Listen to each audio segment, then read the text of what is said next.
नमस्कार मेरे प्रिय साथियों, आप सभी का हायर एजुकेशन वर्ल्ड चैनल पे बहुत-बहुत स्वागत है। प्रिय साथियों, आज का वीडियो ये बहुत ज़्यादा ख़ास है, कई मायनों में ये उनके लिए भी विशेष है जो कि अभी वर्तमान की नियुक्ति प्रक्रिया से जुड़े हुए हैं और उनके लिए भी विशेष है जो भविष्य में अपने आप को बिहार में एज़ असिस्टेंट प्रोफ़ेसर के रूप में देखना चाहते हैं। देखिए, ये वीडियो इसलिए भी ख़ास है क्योंकि असिस्टेंट प्रोफ़ेसर अगर उच्च शिक्षा के संबंध में कहें तो उच्च शिक्षा का सबसे बड़ा पद है। इसे हम आईएएस के इक्विवेलेंट कहें तो कम नहीं है। क्योंकि आप सबसे ज़्यादा योग्यता लेते हैं, नेट करते हैं, पीएचडी करते हैं, तब जाकर के नौकरी आपको मिलती है। इसलिए इसे कमतर करके हम नहीं आँक सकते हैं। और इस नौकरी में प्रत्यक्ष एवं अप्रत्यक्ष रूप से इसमें कहीं न कहीं भ्रष्टाचार और लूट की बू आ रही है। इसलिए ये वीडियो आप सभी को देखना ज़रूरी है। इसलिए भी देखना ज़रूरी है क्योंकि इसके लिए आपके ही प्रयास द्वारा इसमें बदलाव लाया जा सकता है। अन्यथा इसमें कोई दूसरा वैकल्पिक रास्ता नहीं है जिसके माध्यम से इसमें बदलाव लाया जा सकता है। इसलिए आप सभी आखिर तक बने रहें कि आखिर इसमें कैसे बदलाव लाया जा सकता है। पहली बात और दूसरी बात ये ना समझें कि कोई आयोग भ्रष्ट नहीं हो सकती है, कोई आयोग की इतनी बड़ी संस्था भ्रष्टाचार में लिप्त नहीं हो सकती है। इसका प्रत्यक्ष उदाहरण है राजस्थान पब्लिक सर्विस कमीशन। अगर आप न्यूज़ से अवगत होंगे तो राजस्थान पब्लिक सर्विस कमीशन में अभी 1 सितंबर की बात है, माननीय न्यायालय द्वारा राजस्थान पब्लिक सर्विस कमीशन के एक मेंबर को जेल की सज़ा दी गई। क्यों? ये व्यक्ति कौन थे? तो ये रामू रायका थे। ये रामू रायका ने क्या किया था कि अपने बेटा और बेटी को क्वेश्चन पेपर ला करके दिया था। सब इंस्पेक्टर की परीक्षा थी जिसमें अपने बेटा-बेटी को क्वेश्चन पेपर ला के दिया था और इनके बेटा और बेटी 5वीं और 37वीं रैंक ला करके सफल हुए थे। बेटा शोभा जो कि टॉप करते हैं 5वीं रैंक लाती हैं और बेटा दिवेश 37वीं रैंक लाते हैं। इस पे बहुत ज़्यादा अभ्यर्थियों द्वारा शोर-शराबा किया जाता है, सत्याग्रह किया जाता है, आंदोलन किया जाता है। ऐसा नहीं है कि लाठीचार्ज और इस तरह के आंदोलन।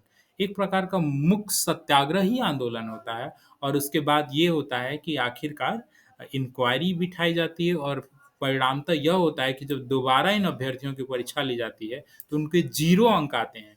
सोचिए जो बेटा और बेटी रामू रायका के टॉपर थे, 5वीं रैंक और 37वीं रैंक लाए थे, सेम वही प्रश्न पत्र की परीक्षा ली जाती है, तो 0 अंक आते हैं।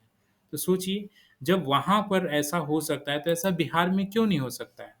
और क्या वास्तव में ऐसा हो रहा है? तो आज चलिए इन्हीं बातों का विश्लेषण करेंगे और साथ ही साथ यह भी जानेंगे कि इससे हम निजात कैसे पा सकते हैं। तो पहले हम ये चलते हैं कि वास्तव में अगर यहाँ पे भ्रष्टाचार या लूट मची है, तो किस तरह की लूट मची इस नियुक्ति प्रक्रिया में? इसके लिए आपको सिलसिलेवार ढंग से मैं एक-एक पहलू की ओर ले चलने का प्रयास करूँगा। देखिए, इस नियुक्ति प्रक्रिया में मुख्य रूप से किन-किन आधारों पर आपका चयन होता है? स्नातक, स्नातकोत्तर यानी बीए और एमए के आपके नंबर के आधार पे आपको अंक दिए जाते हैं। इसके बाद पीएचडी के आधार पे आपको 30 अंक दिए जाते हैं। जेआरएफ, नेट, स्लेट या सेट हैं तब उसके आधार पे आपको अंक दिए जाते हैं। बहुत सारे अभ्यर्थियों को लग रहा होगा ये स्लेट और सेट क्या है? तो देखिए स्लेट और सेट वही है जिसकी आने वाले समय में बहुत जल्द आपको परीक्षा देखने को मिल सकती है। ये स्टेट एलिजिबिलिटी टेस्ट होता है। और सेट और स्लेट पुनः से होने का ही सीधा तात्पर्य है कि आने वाले समय में भी सेम इसी प्रकार से नियुक्ति प्रक्रिया होगी। इसलिए भी आप सभी का ये वीडियो देखना बहुत ज़रूरी हो जाता है, खासकर वैसे नए एस्पिरेंट के लिए, जो आने वाले समय में अपने आप को बिहार में असिस्टेंट प्रोफ़ेसर के रूप में देखना चाहते हैं। तो देखिए, आने वाले समय में भी सेम यही प्रक्रिया होगी। तो अगर यहाँ पे जो लूट और भ्रष्टाचार मची है, क्या आने वाले समय में भी मचेगी? बिल्कुल ही मचेगी, क्योंकि यह एक बड़े ही सुनियोजित तरीके से लूट या भ्रष्टाचार किया जा रहा है, जिसको आप अगर प्रत्यक्ष रूप से बहुत बारीकी से न देखें, तो आप शायद इसको भ्रष्टाचार की श्रेणी में न भी पाएँ। लेकिन वास्तव में ये बहुत बड़े लेवल का भ्रष्टाचार है। कैसे और क्या, इसके लिए थोड़ी देर का इंतज़ार करें, आखिर तक बने रहें। सभी चीज़ें स्पष्ट होंगी और यह भी बताएँगे कि इससे निजात कैसे पाया जा सकता है। तो आपने क्या देखा अब तक कि स्नातक, स्नातकोत्तर यानी BA, MA, PhD, NET, JR इस आधार पे आपको अंक मिलते हैं। यह आपकी कमाई है। स्नातक आप अपने स्तर से एक्वायर करते हैं, स्नातकोत्तर एमए अपने स्तर से, पीएचडी अपने स्तर से, नेट जेआरएफ अपने क्वालिटी के स्तर पे। ये अलग बात है कि आजकल तो ये भी कहा जाता है कि नेट जेआरएफ भी बहुत ज़्यादा इसमें धांधली होने लगी है, लेकिन फिर भी हम इसको एक पारदर्शी परीक्षा भी मान के चलते हैं। तो नेट जेआरएफ आप अपने स्तर से एक्वायर करते हैं। अगला आता है 5वां शोध पत्र। तो चलिए रिसर्च पेपर को भी हम मान लेते हैं कि आप अपने स्तर से ही करते हैं। वैसे इसमें भी बहुत ज़्यादा अनियमितता आ गई है, लेकिन इसको हम मान के चलते हैं कि रिसर्च पेपर भी आपने अपने स्तर से पब्लिकेशन किया, ठीक है? रिसर्च पेपर पब्लिकेशन जो किया आपने अपने स्तर से किया। अब असली जो प्रमुख पॉइंट आता है वो है पॉइंट नंबर 6, जिसे कहा जाता है शिक्षण या पोस्ट डॉक्टोरल का अनुभव। इस पर कुल कितने अंक दिए जा रहे हैं? 10 अंक दिए जा रहे हैं। देखिए, ये एक बहुत प्रमुख अंक है, जो टीचिंग एक्सपीरियंस का आप अंक देख रहे हैं, क्योंकि यह सभी को नहीं मिलता है। ये उन्हीं को मिलेगा जो शैक्षणिक कार्य से जुड़े होंगे। अब अगर कोई नया एस्पिरेंट हो, हाल के दिनों में बीए, एमए किया हो, पीएचडी किया हो, नेट जेआरएफ हो, 5 रिसर्च पेपर हो, तो वो बेचारे के पास तो टीचिंग एक्सपीरियंस होगा नहीं। तो ऐसी स्थिति में तो वो अभ्यर्थी पिछड़ जाएगा। जब-जब टीचिंग एक्सपीरियंस आएगा तब-तब तो शैक्षिक योग्यता उसके पास नहीं है, इस वजह से वो पिछड़ जाएगा, टीचिंग एक्सपीरियंस नहीं होने की वजह से। तब तो वो बेचारा कभी असिस्टेंट प्रोफेसर बन ही नहीं सकता है। तो क्या वास्तव में क्या इतने ज़्यादा शिक्षक हैं जिनके पास बहुत ज़्यादा मात्रा में टीचिंग एक्सपीरियंस है? इसकी क्या कहानी है? तो देखिए, सारा घोटाला कहें, फर्जीवाड़ा कहें या फिर जो भी भ्रष्टाचार कहें, लूट कहें, सब कुछ यहीं पे मचा हुआ है, टीचिंग एक्सपीरियंस को लेकर के। इसके आधार पर कैसे एक फर्जी अभ्यर्थी टीचिंग एक्सपीरियंस का नंबर हासिल कर लेता है, आज आप वही देखेंगे। आज आप इस पूरी नियुक्ति प्रक्रिया में, और ये नियुक्ति प्रक्रिया इसी में नहीं, आने वाले समय में भी आपको इसी तरह से घोटाले होंगे अगर यहाँ पर यह चीज़ें स्पष्ट नहीं होंगी। देखिए, सिलसिलेवार ढंग से चलते हैं। हम कैसे कह रहे हैं कि टीचिंग एक्सपीरियंस में घोटाला चल रहा है? देखिए, इस नियुक्ति प्रक्रिया में पहली बार इंक्वायरी बिठाई जाती है। क्यों? क्योंकि टीचिंग एक्सपीरियंस पे सवालिया निशान खड़ा होता है कि वास्तव में ऐसा प्रतीत हो रहा है कि टीचिंग एक्सपीरियंस चयनित अभ्यर्थी द्वारा गलत तरीके से लगाया गया है, फर्जी तरीके से लगाया गया है। इस पर कोर्ट केस होता है 2022 में रूरल स्टडीज सब्जेक्ट में। तो जब केस होता है तो उसके बाद क्या होता है कि 2 लोगों की यहाँ इंक्वायरी की जाती है। आपको ये चीज़ बताते चलें कि इसमें मात्र 1 ही सीटें थीं। पिछले वीडियो में वैसे इस ऑर्डर को मैंने कवर अप किया था, इसको डिटेल में जानना चाहते हैं तो पिछले वीडियो को देख सकते हैं। तो इसमें रूरल स्टडीज सब्जेक्ट से संबंधित केस किया जाता है, ठीक है? और केस जब किया जाता है तो इसमें इंक्वायरी बिठाई जाती है। 1 ही सीट थी, 1 सीट पर अधिकतम 3 अभ्यर्थियों को इंटरव्यू कॉल आयोग द्वारा लिया जाता है। तो जब इंक्वायरी बिठाई जाती है तो इंक्वायरी बिठाने के बाद जो निर्णय होता है वीसी के द्वारा, वाइस चांसलर के द्वारा, वो शॉकिंग होता है। मतलब पैरों तले जमीन खिसकाने वाला होता है। पहली बार इंक्वायरी बिठाई जाती है इस नियुक्ति प्रक्रिया में एक्सपीरियंस को लेकर के। 2 अभ्यर्थियों की इंक्वायरी होती है और दोनों अभ्यर्थी, शॉकिंग ये है कि दोनों अभ्यर्थी, जिनका नाम है डॉक्टर राकेश रंजन और दूसरे अभ्यर्थी का नाम है डॉक्टर शशि गुप्ता, इन दोनों के एक्सपीरियंस बीए के आधार पर पाए जाते हैं। मतलब जब से इन्होंने एक्सपीरियंस सर्टिफिकेट लिया था उस समय ये मात्र बीए पास थे, अर्थात एमए भी नहीं पास थे। दोनों अभ्यर्थी केवल बीए पास थे, एमए भी नहीं पास थे। तो सोचिए, बीए के आधार पे तो आप नेट भी नहीं कर सकते हैं, और केवल कैंडिडेट जब एमए किया हुआ, सॉरी बीए किया हुआ हो, ऐसी स्थिति में उसको एक्सपीरियंस का अंक कैसे मिल सकता है? उसे तो अनुभव मिल ही नहीं सकता है। क्योंकि एक चीज़ और समझिए, इस नियुक्ति प्रक्रिया में स्पष्ट रूप से कहा गया है, क्या कहा गया है कि एक्सपीरियंस का अनुभव किसे दिया जाएगा? स्पष्ट रूप से गाइडलाइन इन्होंने बना रखा है। देखिए, इस विज्ञापन के क्लॉज़ नंबर 5.5 पे आते हैं, जो कि पॉइंट नंबर 5.5 है। इसमें क्या कहा गया है कि वैसे शिक्षकों का अनुभव मान्य होगा जिसकी सेवा university selection committee, college service commission, college selection committee के द्वारा संपुष्ट की गई हो। ओके, ये किसके लिए कहा गया है? ये टीचिंग एक्सपीरियंस के लिए कहा गया है, ठीक है? उन्हीं के शैक्षिक अनुभव मान्य होंगे। अब एक चीज आप समझिए, बहुत महत्वपूर्ण बात है, ये university selection committee, college selection commission या कॉलेज सिलेक्शन कमिटी, आप कहेंगे ये क्या होता है? तो इसके लिए थोड़ा सा आपको हम ले चलते हैं यूजीसी की गाइडलाइन पे। देखिए, इसमें स्पष्ट रूप से गाइडलाइन दिया हुआ है कि अगर assistant professor in college including private या कंस्टिट्यूएंट कॉलेजेस, अगर प्राइवेट कॉलेज में या फिर कंस्टिट्यूएंट कॉलेज में अगर असिस्टेंट प्रोफेसर की चयन होती है तो उसके लिए कमेटी कैसे बनेगी? ये यूजीसी का गाइडलाइन है। देखिए, ये जो आपको मैंने कॉपी खोल रखा है, ये यूजीसी का गाइडलाइन है, 2018 रेगुलेशन। ओके, इसमें स्पष्ट रूप से देखिए, इस रेगुलेशन में सभी चीजें स्पष्ट हैं। इसमें वाइस चांसलर की नियुक्ति कैसे होगी, असिस्टेंट प्रोफेसर की नियुक्ति कैसे होगी, प्रोफेसर की नियुक्ति कैसे होगी, सब कुछ ये देख रहे हैं। यूनिवर्सिटी ग्रांट कमीशन, ठीक है, नोटिफिकेशन है 18 जुलाई 2018, जिसे कि रेगुलेशन 2018 कहा जाता है। इसमें वीसी से लेकर के असिस्टेंट प्रोफेसर से लेकर के सबकी नियुक्ति का प्रावधान स्पष्ट रूप से दिया हुआ है। तो इस गाइडलाइन के जब आप पेज नंबर 15 पे आते हैं तो इस पेज नंबर 15 पे कॉलेज सिलेक्शन कमेटी के बारे में कह रहा है कि कॉलेज सिलेक्शन कमेटी कैसी होती है। ठीक है, इसमें कह रहा है कि कॉलेज सिलेक्शन कमिटी में चेयरपर्सन होते हैं। देखिए यहाँ पे स्पष्ट रूप से कह रहा है कि the selection committee for the post of assistant professor in college including private और constituent colleges shall consist the following persons. मतलब इस कॉलेज सिलेक्शन कमिटी में कौन कौन व्यक्ति होंगे? Chairperson of the governing body of the college, okay. दूसरा कौन होगा? प्रिंसिपल ऑफ द कॉलेज होंगे। हेड ऑफ द डिपार्टमेंट होंगे, टीचर इंचार्ज। अगला कह रहा है 2 नॉमिनी होंगे जो कि वाइस चांसलर द्वारा नियुक्त किए गए होंगे, ठीक है। अगला इसी तरह 5वां आते हैं तो इसमें क्या कह रहा है कि 2 सब्जेक्ट एक्सपर्ट होंगे not including with the college, ठीक है। वो कॉलेज के सब्जेक्ट एक्सपर्ट नहीं होंगे, बाहर से आए होंगे, ओके। आगे कह रहा है कि एन एकेडमिक रिप्रेजेंटेशन होगा एससी, एसटी या ओबीसी या minority women different abled, differentially abled मतलब दिव्यांग कैटेगरी एससी, एसटी, ओबीसी के कोई एकेडमिशियन होंगे।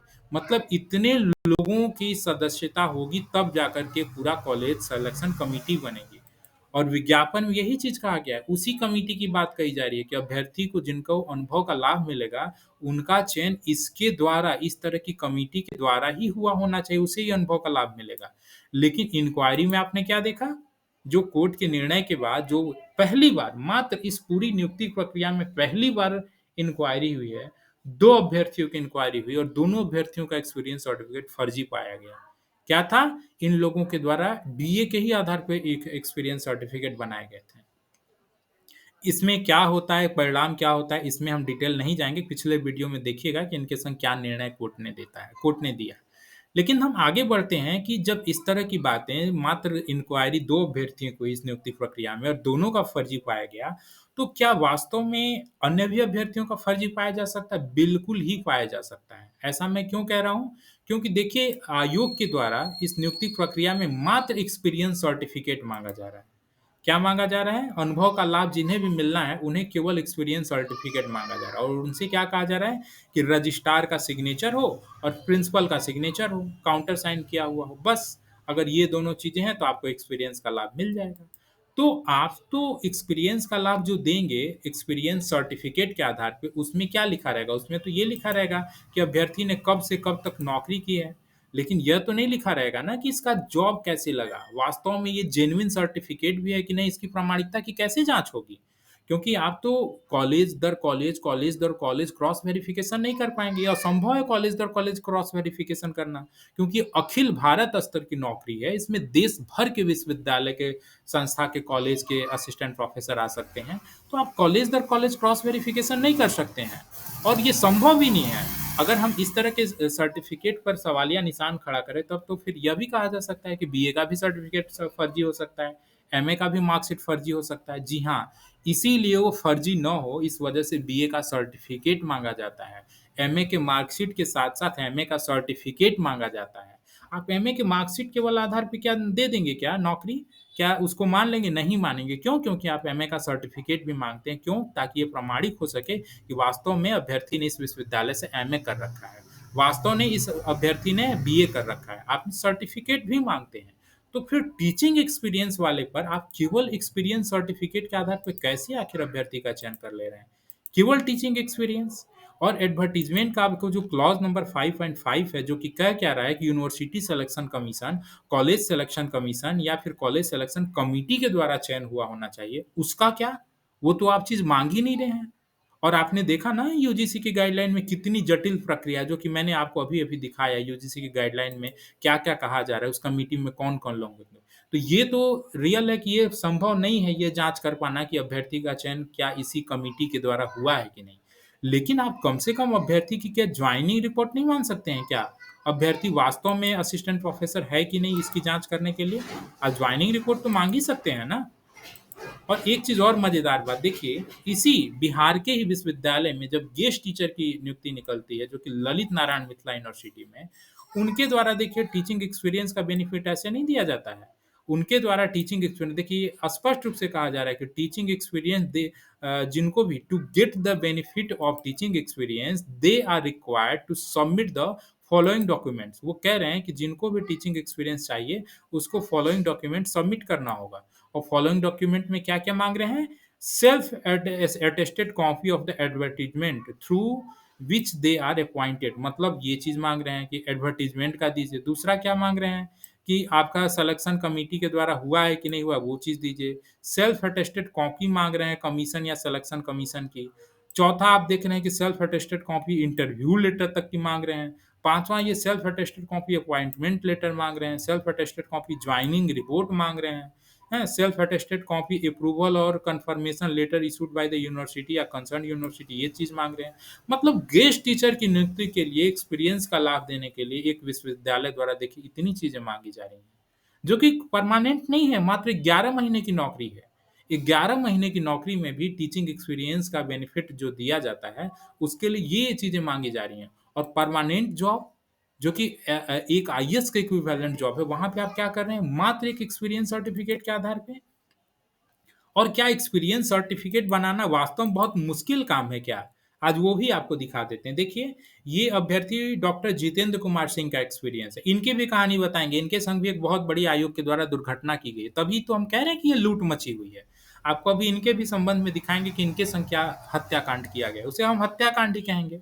अगर कोई अभ्यर्थी उम्र की इतनी दहलीज तक 50 वर्ष, 55 वर्ष तक यह इंतज़ार कर रहा है कि अब मुझे असिस्टेंट प्रोफ़ेसर की नौकरी मिलेगी और इसके बाद भी उसका चयन नहीं होता आखिरी दौर पर आकर के और वो भी आपके गलत डिसीज़न की वज़ह से, तो इसे हत्याकांड नहीं कहेंगे तो क्या कहेंगे? खैर चलिए हम आपको दिखा रहे हैं कि क्या एक्सपीरियंस सर्टिफ़िकेट बनाना इतना मुश्किल होता है? देखिए ये अभ्यर्थी एएनएस कॉलेज के हैं, जिनका नाम डॉक्टर जितेंद्र कुमार सिंह है। देखिए, ये आप देख रहे हैं डॉक्टर जितेंद्र कुमार सिंह, यहाँ पे रजिस्ट्रार और प्रिंसिपल का सिग्नेचर किया गया है। देखिए, कैम स्कैनर एक सॉफ्टवेयर है जिसके माध्यम से आप जाएँगे, आप जो चाहें वो एडिट कर सकते हैं। देखिए, इस अभ्यर्थी का मैंने नाम ही हटा दिया है, दिस इज़ सर्टिफाइड एट यहाँ पे डॉक्टर जितेंद्र कुमार सिंह का नाम हटा दिया गया है। अब यहाँ पे आप जो चाहेंगे वो टाइप कर सकते हैं। इसी तरह सन ऑफ जो इनके पिता का नाम है, पता है, ये सब चीज़ चाहें तो आप हटा सकते हैं और सब चीज़ हटा कर के आप ये सर्टिफ़िकेट दे दीजिए। कैसे आप कहेंगे कि ये फर्जी है? काउंटर साइन किया गया है, सब कुछ किया गया और वो तो छोड़िए ना, आज की टेक्नोलॉजी इतनी हावी हो गई है, कि ये पूरे सिग्नेचर को ही इसको स्कैन किया जा सकता है। कुछ नहीं, आप मोबाइल के प्ले स्टोर पे जाएँगे, कैम स्कैनर नाम का ऐप है, उससे इस सिग्नेचर को चाहेंगे तो मात्र स्कैन कर लेंगे और इस सिग्नेचर को जहाँ चाहेंगे वहाँ रख सकते हैं। और मुहर की क्या बात है, मुहर तो ₹10 में मुहर बन जाता है।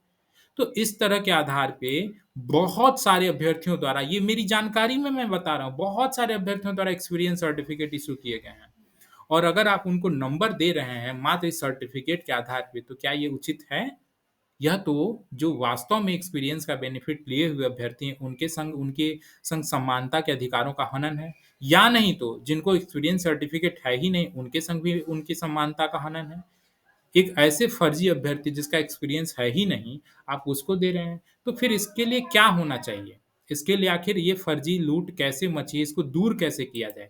इस पर भी हम बात करेंगे, लेकिन थोड़ा-सा ये देख लेते हैं कि जो ये अभी सवाल मैंने आपको सवालिया निशान क्या उठाया कि देखिए यहाँ पे अभ्यर्थी बीए पास था और यहाँ पे इसको एक्सपीरियंस का बेनिफिट दे दिया गया। तो आप देख रहे हैं ना कैसे लूट मची हुई एक्सपीरियंस का। और वहीं दूसरी ओर देखिए यहाँ पर ये जितेंद्र कुमार जो अभ्यर्थी हैं, इनके एक्सपीरियंस पर कितने नंबर दिए गए हैं? मात्र 0.09 नंबर दिए गए हैं। मात्र 0.09 नंबर। ये आरटीआई के द्वारा जब ये माँगते हैं कि मुझे एक्सपीरियंस में कितना अंक दिया गया है, तो इनको केवल 0.09 नंबर दिया गया है। जो कि अति मतलब विचारणीय है कि ये 09 कैसे दे सकते हैं? अभ्यर्थी की पीएचडी 2013 में समापन होती है और अभ्यर्थी का एक्सपीरियंस देखिए 1999 से लेकर के अभी तक है, ठीक है? अभी तक है। तो अगर हम पीएचडी के बाद के भी एक्सपीरियंस इनके काउंट करते हैं, तो पीएचडी के बाद भी इनके पास 6 वर्ष या 5 वर्ष से अधिक का अनुभव है। तब ऐसी स्थिति में इनको 0.09 नंबर आपने कैसे दिया है? ये अभ्यर्थी तो वैसे माननीय न्यायालय में भी गए हैं और इनको मुझे 2 आज ही सुन लीजिए, साइकोलॉजी विषय में 200% साइकोलॉजी विषय में 200% ये गारंटी है कि रिजल्ट फिर से रिवाइज होने जा रहा है।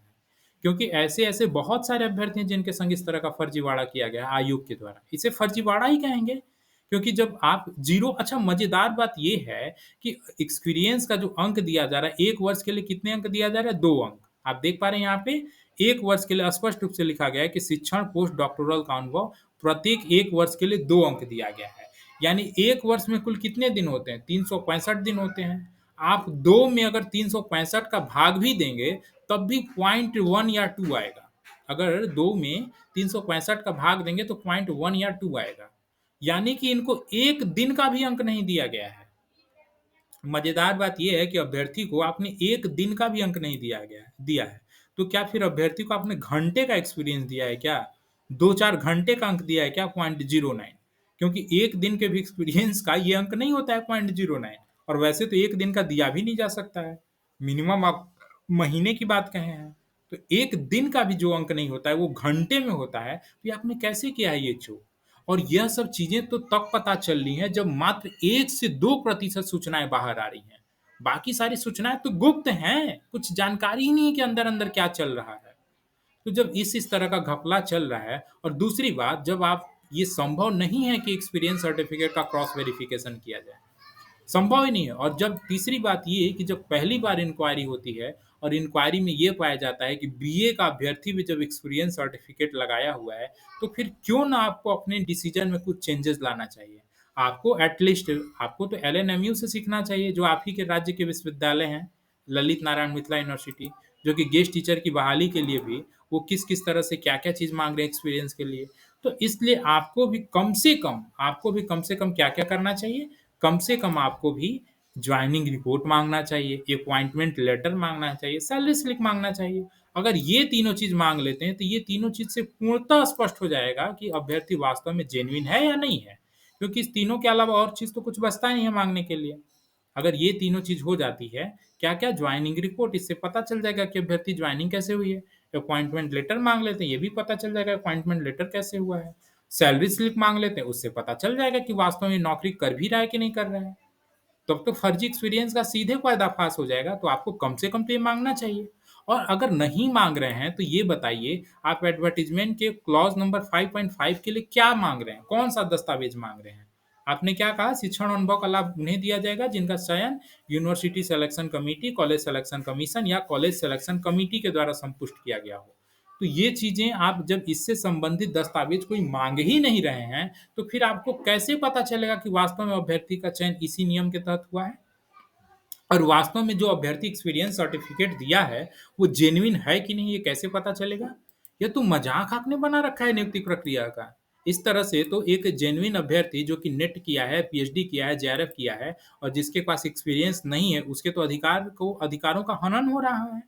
और बिल्कुल ऐसा ज़ाहिर भी हो रहा है क्योंकि आपके कट ऑफ स्कोर इतने हाईली जा रहे हैं, केमिस्ट्री विषय की जो हाल में औपबंधिक सूची निकली उसका कट ऑफ ही होता है 83 मतलब कि बिना नेट पीएचडी 83 का तात्पर्य क्या होता है? 83 का तात्पर्य होता है कि अभ्यर्थी फर्स्ट डिवीज़न बीए में है, फर्स्ट डिवीज़न एमए में है और पीएचडी में 30 नंबर, रिसर्च पेपर में उसके 10 रिसर्च पेपर 5 रिसर्च पेपर हैं और अभ्यर्थी नेट के साथ-साथ जेआरएफ है। मतलब जेआरएफ से नीचे एक भी अभ्यर्थी नहीं है केमिस्ट्री विषय में। लगभग 100 से भी अधिक सीटें हैं जनरल कैटेगरी में और उसका कट ऑफ कितना गया है 83। यह कट ऑफ स्कोर मात्र और मात्र एक्सपीरियंस की वजह से बढ़ा हुआ है क्योंकि अगर अभ्यर्थी के पास नेट जेआरएफ नहीं भी रहेगा, सिंपल बीए, एमए और पीएचडी और रिसर्च पेपर रहते हैं और 10 अंक अनुभव के जुड़ जाते हैं तो उसका स्कोर हो जाता है 86। तो लाजमी है जब अभ्यर्थी का स्कोर 86 हो जाएगा तो कट ऑफ स्कोर कैसे नहीं बढ़ेगा? बढ़ ही जाएगा ना। और ये इतने ज़्यादा अनुभव वाले लोग आए कहाँ से? इतने दिनों तक कहाँ थे? बहुत सारे राज्यों में नियुक्तियाँ निकलती हैं, ये तो यूजीसी का गाइडलाइन है ना एक्सपीरियंस पे नंबर देना। तो इतने दिनों तक कहाँ थे अगर अनुभव वाले इतने लोग हैं तो?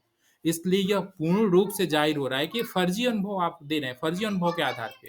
और बहुत सारे ऐसे अभ्यर्थी हैं जिन्होंने केवल कंप्यूटर से बना रखा है। मैं बोल तो रहा हूँ, कंप्यूटर से इसको बड़े ही आसानी से बनाया जा सकता है। बड़े ही आसानी से रेफ़रेंस नंबर यहाँ पे आपको चूँकि क्रॉस वेरिफ़िकेशन कर नहीं रहे हैं, तो क्या पता चलेगा? मुहर की बात है, मुहर आपको ₹10 में बन जाएगा।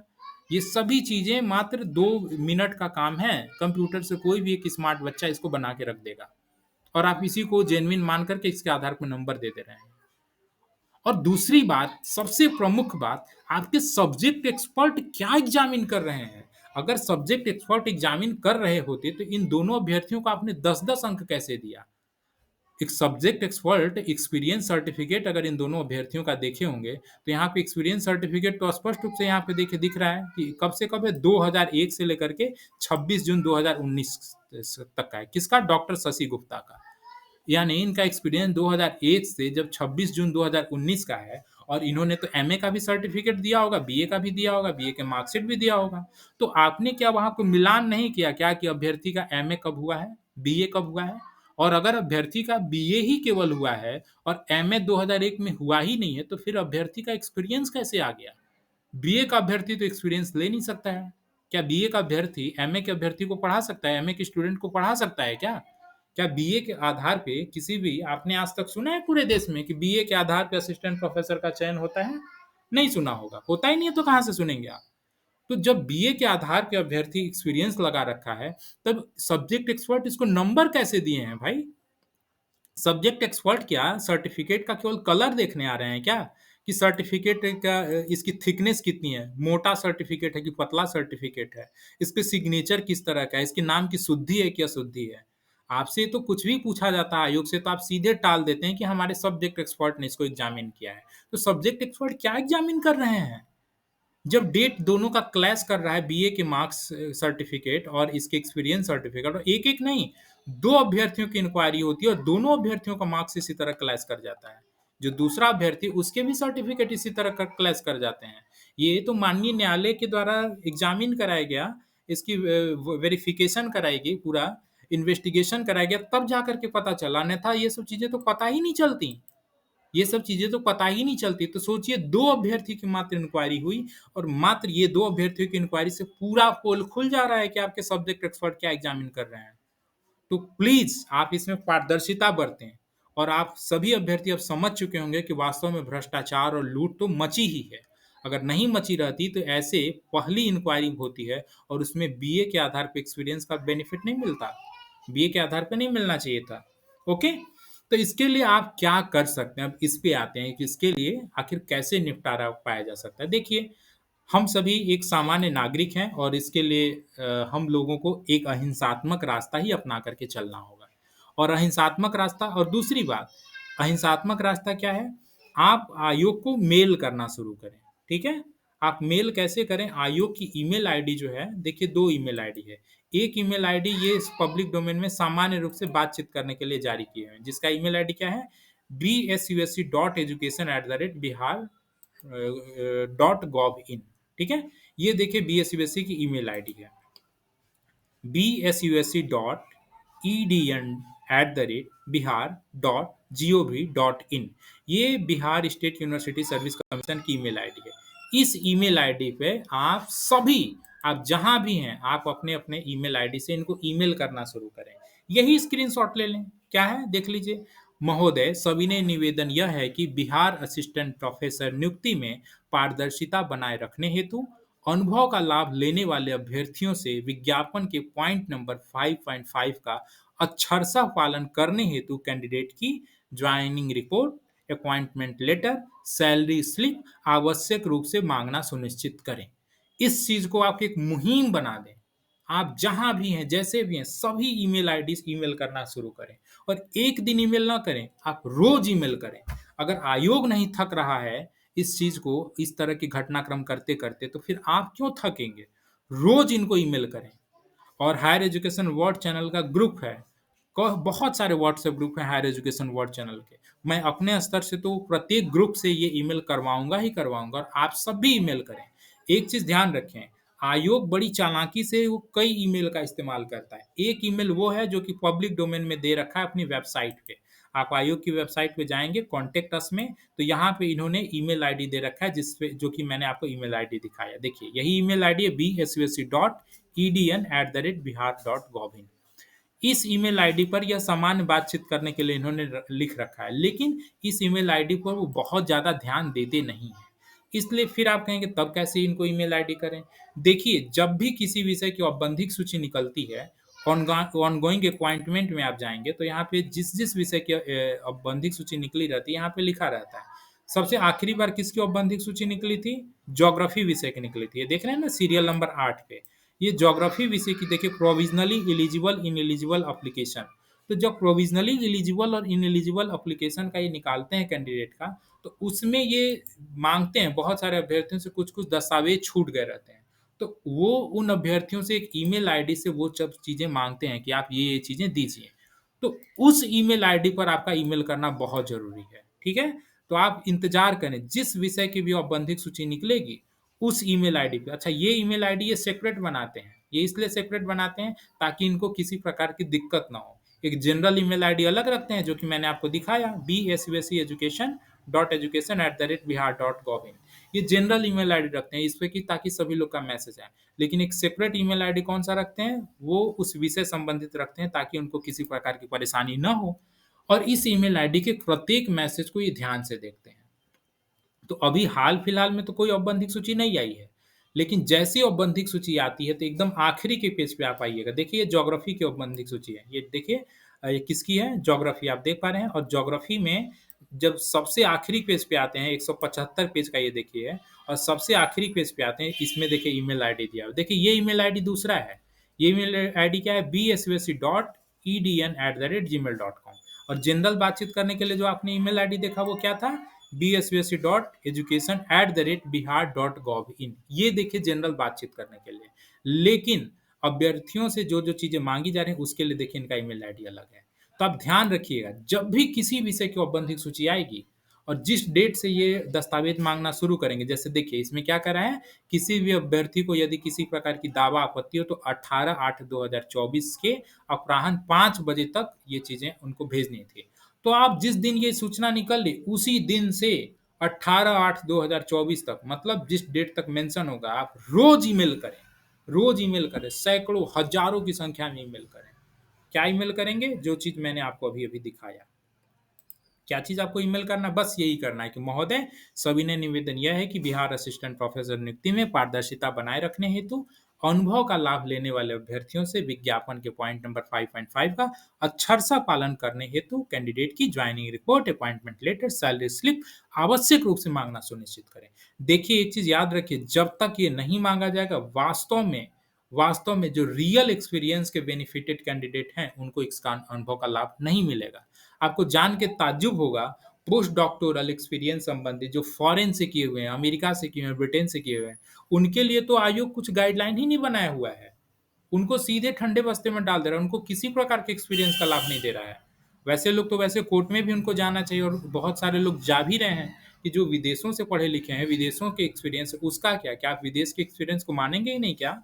उसके लिए तो आपने कोई नियम ही नहीं बना रखा है। और दूसरी बात, अगर ये चीज़ नहीं मानते हैं तो आप अपने से ज़रा सोचिए, तब तो कोई भी कंप्यूटर जनित एक्सपीरियंस सर्टिफिकेट लगा के दे देगा। और इस नियुक्ति प्रक्रिया में तो शायद कम लगाया होगा, अगली नियुक्ति प्रक्रिया में तो ये इनके पोल जान गया है।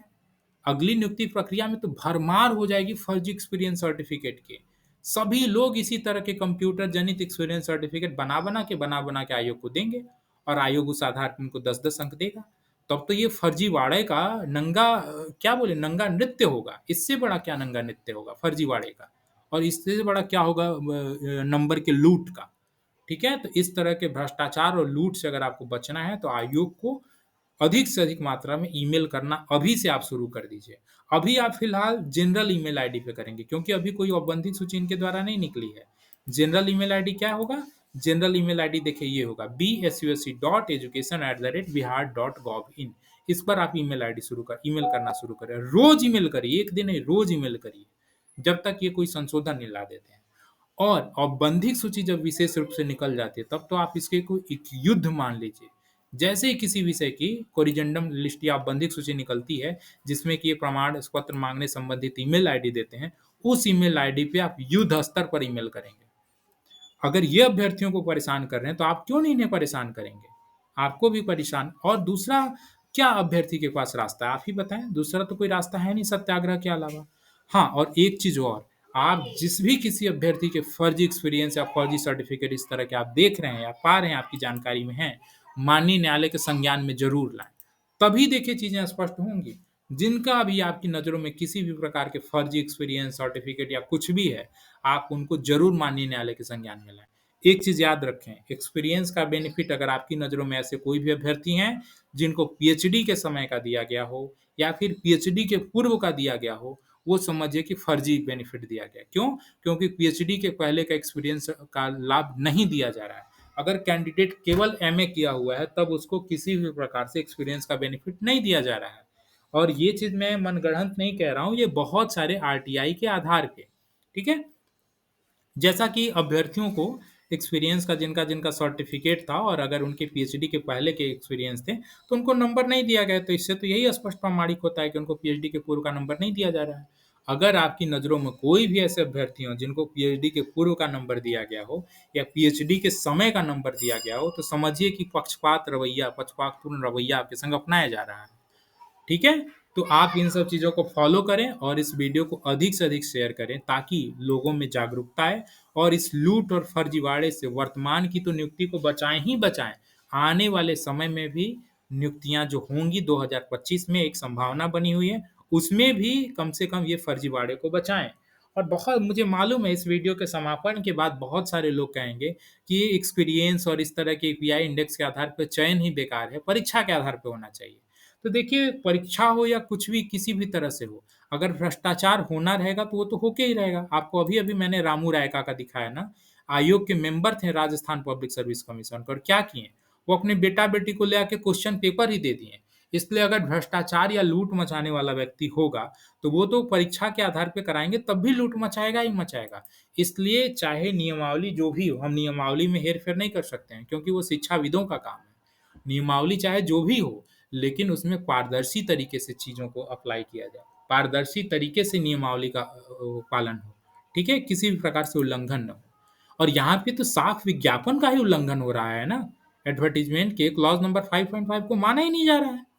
इसलिए मुझे उम्मीद है मेरे इतने ज़्यादा रिक्टेशन करने के बाद आप सोएँगे नहीं और अगर आप सोएँगे तो समझिए कि फिर आपके अधिकारों के हनन से कोई नहीं रोक सकता है और आप ऐसे ही सोए रहिए और फर्जीवाड़े करने वाले लोग अनुभव का लाभ लेकर के असिस्टेंट प्रोफेसर बने हैं और बनते रहेंगे, अगर आप इसी तरह सोना चाहते हैं। तो निर्णय आपके हाथों में है, आप क्या चाहते हैं? इसी तरह के फर्जी वाले लोग केवल प्रोफेसर के ही बेटा-बेटी प्रोफेसर बनेंगे, बड़े लोगों के ही बेटा-बेटी प्रोफेसर, असिस्टेंट प्रोफेसर बनेंगे या जेन्युइन कैंडिडेट भी प्रोफेसर बन सकता है बिहार में, ये निर्णय आपके हाथों में है। ठीक है? तो मैं अब आपके ऊपर छोड़ता हूँ, आप इस अभियान में जुड़ते हैं या नहीं जुड़ते हैं, वो आपके ऊपर है। ठीक है? और मुझे उम्मीद है कि आप इस अभियान में ज़रूर जुड़ेंगे और कल से ही आप ईमेल की शुरुआत कर देंगे। करना क्या है? रोज़ मुश्किल से 1 मिनट का समय निकालना है और रोज़ ईमेल करिए। 1 मिनट का समय निकाल के रोज़ ईमेल करिए। मैंने आपको ईमेल आईडी अभी-अभी बताया भी क्या ईमेल आईडी है। तो चलिए आखिर तक बने रहे, इसके लिए आपका बहुत-बहुत धन्यवाद और वीडियो पसंद आए तो ज़रूर लाइक किया करें और अगर वीडियो समझ भी आए हो तो नेक्स्ट लिख दें ताकि मैं समझ पाऊँ कि वास्तव में आप वीडियो समझ पा रहे हैं। आखिर तक बने रहे, इसके लिए आपका बहुत-बहुत धन्यवाद। Thank you so much.